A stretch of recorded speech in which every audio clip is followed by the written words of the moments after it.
Frère Michel Vanard, bonjour. Vous êtes l'actuel directeur général de l'université d'Aumuni. Et quand on se connecte sur le site www.domuni.eu, la première chose qui est indiquée, c'est Université dominicaine internationale. Et aujourd'hui, je vous reçois et vous êtes revêtu de l'habit de l'ordre des prêcheurs, l'habit blanc des dominicains. Est-ce que vous pouvez nous expliquer quelle est la présence des dominicains au sein de Domuni ? Eh bien, Domuni se trouve au sein des dominicains. C'est un immense réseau international avec des couvents un peu partout, des centres d'études disséminés partout, de nombreux professeurs. Et c'est de ce réseau que Domuni profite. Il y a à peu près 200 professeurs à Domuni, dont 80% sont des dominicains ou des dominicaines, et même des laïcs dominicains. Les autres sont des trappistes, des prêtres diocésains, des laïcs, bien entendu, hommes et femmes. Donc la présence des dominicains, c'est d'abord l'enseignement, les professeurs qui sont nombreux, et c'est aussi tout ce réseau comme organisé. C'est cette capacité justement de porter un projet comme cette université.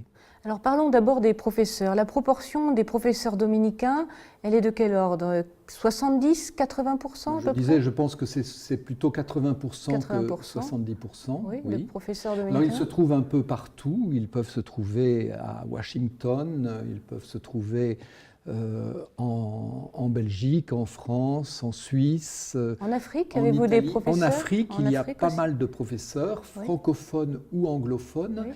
Il y a un bureau de Domuni qui se trouve à Kigali et qui participe au tutorat, à l'organisation.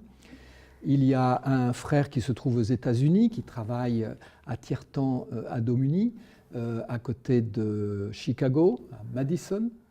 Très bien. Et en Amérique du Sud, vous êtes représenté aussi ? En Amérique du Sud, nous sommes aussi présents et nous avons aussi un lien privilégié avec l'université Santo Tomás de Bogota, une université importante puisqu'elle est en Colombie, oui, avec 4 ou 5 centres dans le pays et aussi un enseignement à distance important, avec autour de 40 000 étudiants.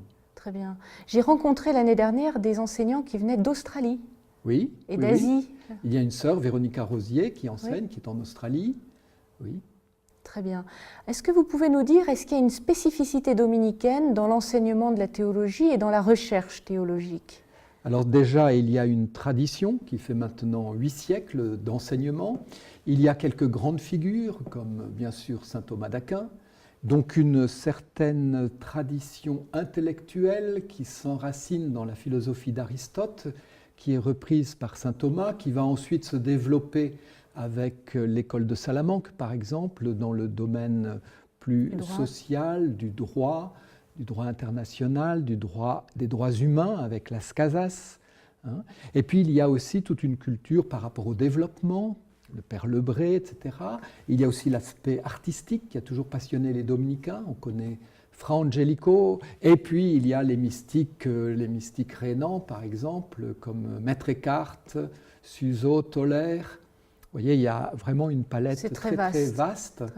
Et de plusieurs cultures, la culture espagnole, la culture allemande que je viens d'évoquer, la culture française avec le père Congar, la culture anglo-saxonne. La culture anglo-saxonne aussi. Est-ce que les gens viennent... La culture italienne. Est-ce que les gens viennent à Domuni pour bénéficier, par exemple, de ce qui serait une méthodologie dominicaine, une manière d'étudier ? On entend souvent dire que chez les dominicains, l'étude est une spiritualité, ou à l'inverse, la spiritualité, c'est l'étude. Oui, c'est-à-dire que comme nous sommes des frères prêcheurs, et que nous sommes un ordre de prêcheurs, eh bien nous sommes obligés d'étudier ce que nous voulons transmettre, et nous devons aussi étudier ce que pensent nos interlocuteurs ou le système de pensée que nous rencontrons, ou la religion que nous rencontrons. D'où l'ouverture aux questions, aux interrogations contemporaines. Nous sommes toujours à l'écoute, à la recherche de moyens de se comprendre, sans nécessairement être d'accord, mais au moins pouvoir dialoguer. Oui. Nous avons des frères qui sont au Pakistan, nous avons des frères au Caire, nous avons des frères aussi à Jérusalem, enfin en bien des lieux.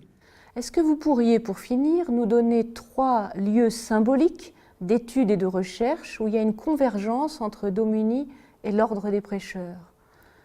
Je pense à l'école biblique, par exemple. Oui, ben, l'école biblique, justement, nous avons un accord avec la Bible en ses traditions, qui est une des parties de la recherche de l'école biblique, qui cherche à montrer comment la Bible est une rumeur qui est entourée de toute une tradition, de tout un effort de communication, que ce soit artistique, littéraire, enfin les films, philosophiques, etc. Et tout cela pourra se retrouver sur un site qui est en élaboration.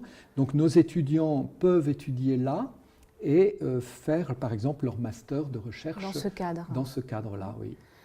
Il y a une convergence aussi sur la question du dialogue entre les musulmans et les chrétiens. Oui, alors c'est un sujet assez brûlant aujourd'hui, particulièrement là où nous nous trouvons avec les attentats, mais l'islam est bien plus vaste que simplement ces quelques cervelets qui expriment leur frustration. Donc l'islam, c'est aussi toute une culture mystique avec les soufis, mais c'est aussi une culture très ancienne, et donc là, il y a un dialogue très important à mener, ou tout au moins une connaissance réciproque à encourager. Très bien. Je vous remercie. Merci à vous.